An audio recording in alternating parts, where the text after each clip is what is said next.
वैष्णवों को श्राद्ध करना चाहिए या नहीं करना चाहिए? आप अपने पूर्वजों की लगता है कुछ चिंता नहीं करते हो एकदम।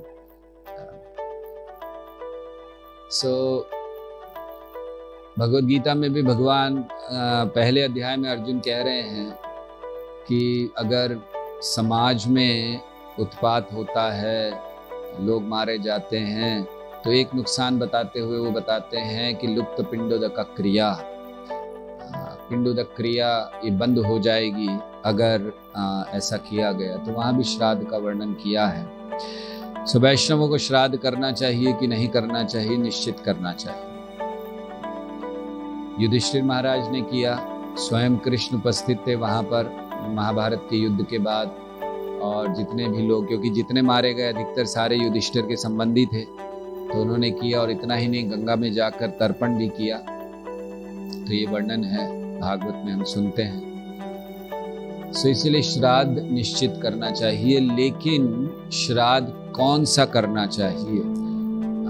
ज्यादातर जो श्राद्ध बताए जाते हैं वो कर्मकांडी श्राद्ध होते हैं। अब ये करो। श्राद्ध भी अलग अलग तरीके के होते हैं। एक होता है जहाँ सांकेतिक किया जाता है, वो आटे के गोले से कुछ बनाए जाते हैं और उससे किया जाता है।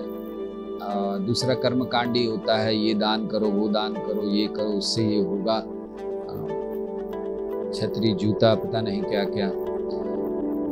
और एक होता है वैष्णव श्राद्ध। तो वैष्णव श्राद्ध क्या है?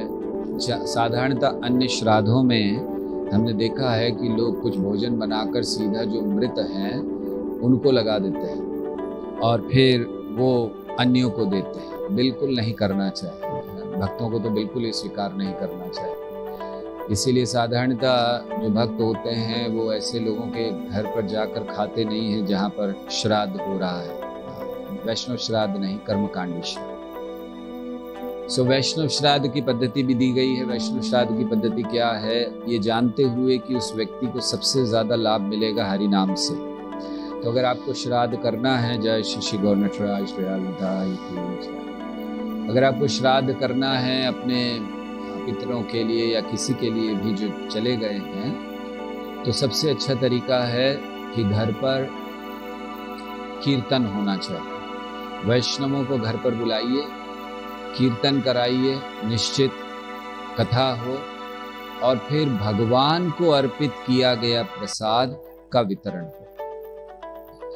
तीन चीजें अगर करते हैं तो इसका पूरा लाभ जो मृत व्यक्ति हैं उनको मिलता है, और वो सच्चा लाभ है, क्योंकि आध्यात्मिक लाभ मिल रहा है।